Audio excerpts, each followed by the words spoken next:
네, 반갑습니다. 지난주에는 영유아의 발달적 특성과 보육교사의 역할에 대해서 여러분들과 같이 학습을 해보았습니다. 한 주간 보육교사란 어떤 역할을 하는지, 나는 어떤 보육교사가 될 건지 한번 고민해 보셨는지요? 네, 잘 해보셨을 거라 생각하고요. 이번 강의 시간에는 이제 영유아의 보육 과정에서 어떤 구성 요소들이 있는지 보육 과정의 구성 요소들에 대해서 학습해 보도록 하겠습니다. 자, 보육 과정이란 이제 제일 첫 강의 시간 때 말씀드렸는데, 보육 과정이란 영유아를 보육하고 보호하고 양육하며 영유아에게 적합한 교육을 제공하기 위한 종합적인 계획 틀이다라고 말씀을 드렸습니다. 보육기관에서, 즉 어린이집에서 영유아에게 제공해야 하는 전 과정을 보육과정이죠. 그죠? 어렵게 생각하시지 말고요. 보육과정은 어린이집에서 일어나는 영유아들에게 제공하는 모든 전반적인 과정이다라고 생각하시면 되겠습니다. 따라서 보육과정에는 보육 철학이 들어갈 수 있고요. 그리고 보육 목적이 들어갈 수 있고, 상호작용, 활동 프로그램, 학습 과정, 이 모든 것을 총망라해서 과정으로 엮을 수 있습니다. 자, 그러면 보육 과정의 구성 요소를 항목별로 살펴보겠는데요. 첫 번째로 보육 과정을 구성하기 위해서는 첫째로는 목표가 있을 수 있겠죠. 그죠? 어떤 목표, 어떤 목적을 가지고 목표를 설정할 것인지를 먼저 가장 우선시해야 되고요. 그리고 목표가 설정이 되면은 보육 내용을 구성을 해야 될 것입니다. 계획을 하고 설계를 하고 보육 내용을 이제 구성을 하고요. 이 구성된 내용에서 이제 실행 과정을 거칠 겁니다. 그리고 평가가 이루어지고 이 평가를 다시 반영해서 목표를 설정하고 이런 과정인데, 그렇다면 이제 목표는 보육 과정이 추구하는 방향인 거죠. 그리고 내용은 어떠한 경험을 영유아들에게 제공할 것인지의 구체적인 내용입니다. 구체적인 어떤 목표가 설정이 되면 이제 구체적인 내용을 어떻게 제시할 것인지, 그런 구체적인 내용을 영유아에게 제공하는 방법이 실행 방법인 겁니다. 그래서 실행 방법을 통해서 이제 잘 실행이 되었는지, 보육 과정 목표와 영유아에게 적합하였는지 이런 부분을 평가를 하게 됩니다. 그래서 보육과정의 목적 및 목표를 먼저 살펴보겠는데요. 목적은 어린이집에서, 보육기관에서 장기적으로, 먼 긴 시간 동안 추구하는 보육의 성과를 나타내는 거죠. 목적이니까. 목적의식이라고 여러분들이 많이 아실 겁니다. 목표는 어떻게 보면 목적보다 그 밑에 하위, 이제 세부적인 아니고 실행 가능한 것이고, 목적은 좀 커다랗게 이제 제시하는 건데, 그러다 보니까 장기적으로 추구하는 내용인 거죠. 목표는 구체적이고 단기적으로 추구하는 결과입니다. 결과론적으로. 그래서 보육 과정의 목적과 목표는 영유아의 성장, 발달의 사회 철학적인 어떤 전제로 이런 과정을 설정을 합니다. 그리고 보육 과정에서 이제 저희 우리나라 같은 경우에는 표준 보육 과정이라는 과정이 국가적인 수준의 과정이 있습니다. 그걸 토대로 해서 보육 과정을 설립을 하는 것이죠.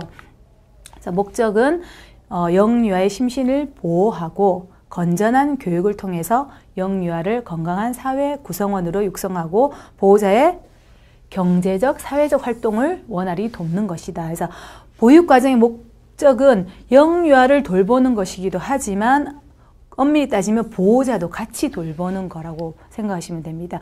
보호자 요구에 의해서 영유아를 돌보게 되는 과정이기 때문에 이제 보호자를 통해서 영유아를 돌보면서 그 과정을 보육과정에서 이루어지게 하는 겁니다.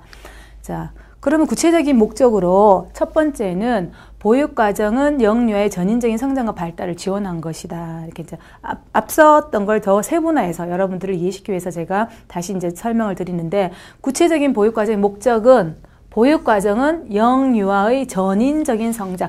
전인적인 성장이라는 건 여러분들이 여러 과목에 통해서, 아니면 지금 이 과목에서도 무수히 많이 들으실 거고 들으셨을 거고 들으실 겁니다. 전인적인 거, 모든 발달, 전체적인 발달, 전체적인 발달을 이끌어내는 과정을 전인적인 발달인데, 전인적인 성장과 발달을 지원하기 위해서 보육과정이 설립이 되고 구성이 되어야 된다. 그리고 둘째 보육과정은 민주, 시민, 건강하고 조화로운 사회 구성원으로 이제 성장을 위한 것인데, 보육과정을 통해서 영유아에게 잘 발달이 이끌어내면은, 이 영유아들이 이제 성장을 해서 건강한 민주, 시민이 될 거고 사회 구성원이 된다는 거죠. 그리고 이제 또 목적을 이제 장기적으로 보면은 보육과정은 부모와 가족을 지원하기 위한 겁니다. 이제 가정이 원활하게 잘 경제적으로 이끌기 위해서는 부모가 직장을 다닐 때 그 영유아를 돌볼 수 있는 기관이 있어야 되는데 그 기관에서 알맞은 보육과정, 영유아 발달에 맞는 보육과정을 구성하는 것은 장기적인 국가적인 차원에서 중요한 요인이라고 볼 수 있습니다. 자, 다음으로는 이제 구체적인 목적이 이제 설립이 되었으며 이제 좀 단기적인 목표를 설정을 할 것인데요.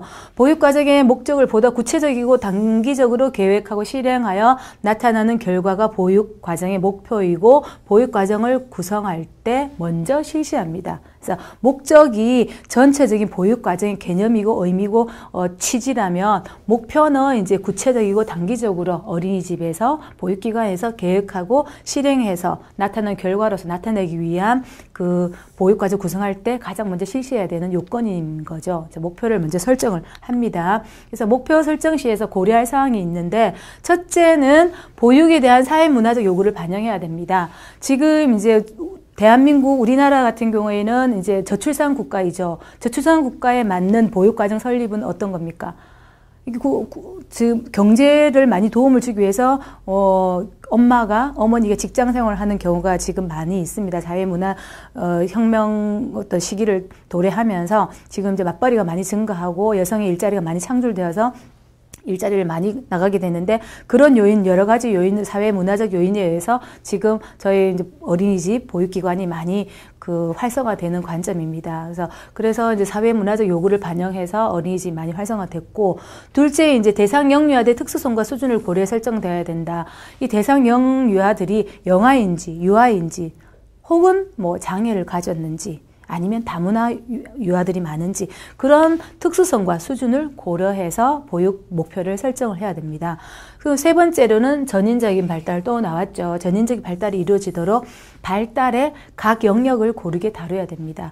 이러한 사회문화적인 요구, 특수성과 수준을 고려한 설정 그리고 발달의 각 영역을 고르게 다뤄야 되는 것이 보육과정 목표 설정 시에 삽입이 되어야 된다는 것입니다.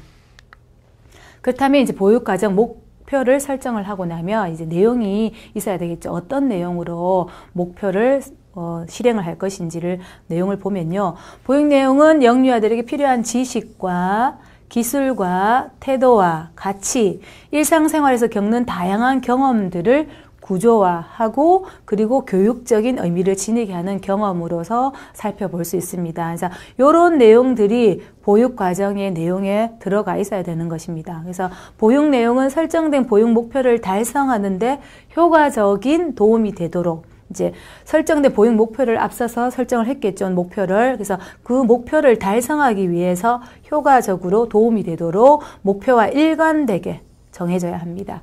목표는 이렇게 설정을 했는데 내용은 다르다. 그러면 이제 일관성이 없기 때문에 그건 타당한 보육 과정의 설계라고 볼 수가 없겠죠. 그래서 지금 아이한테 지금 이제 계절이 지금 여름이라고 치면요. 여름 계절에 맞는 목표를 설정해서 아이들한테 위생이라든지 아니면 날씨 더위를 이기는 방법이라든지 여러 가지 요인에 대해서 아니면 여름에 주로 할 수 있는 활동에서는 뭐 시장놀이라든지 역할극에서 있을 수 있는데 그런 보육 목표를 설정해서 이런 목표를 아이들한테 그 시장놀이를 통해서 상인들의 어떤 고마움을 안다, 그 직업에 대해서 특수성을 안다, 아니면 위생이며 건강한 생활을 신체를 가질 수 있는 그런 갖게 한다, 내 몸을 소중하게 여긴다, 그런 여러 가지 목표를 설정했는데 내용은 다르게 뭐 봄에 대한 내용이 나왔다든지 아니면 뭐 우주에 대해서 나왔다든지 일관성이 없으면 이게 이제 의미가 없겠죠. 아이들은 전달하기도 힘들고요. 그래서 목표와 어떤 내용은 일관성 있게 설정을 해야 되고요. 보육교사는 영유아의 발달적 특성을 잘 이해하고 그 내용을 구성을 해야 됩니다. 그래서 사회문화적 특징도 숙지하시고 있어야 되고 최근의 보육 동향, 최근에 어떤 보육 동향이 있는지 그 문화적인 특수성을 가미하면서 동향도 살펴보고 그런 내용이 보육 내용에 들어갈 수 있도록 잘 설정을 하셔야 됩니다. 그래서 보육 내용은 영유아의 흥미가 있어야 되겠죠. 흥미 없는 내용은 아이들이 금방 지루해하고 그 내용은 결국은 교사 혼자서 그냥 내용을 진행하는 그런 어떤 이상한 현상을 초래할 수도 있습니다. 그래서 바람직하지 않은 현상을 초래할 수 있는데 유아반이면 유아에 맞는 흥미, 욕구, 그리고 영아면 영아에 맞는 어떤 흥미의 욕구, 관심을 고려해서 실생활과 밀접하게 관련된 것을 구성한다. 실생활과. 그래서 유아나 영아나 특히 유아들은 실생활과 관련된 경험과 자신들이 알고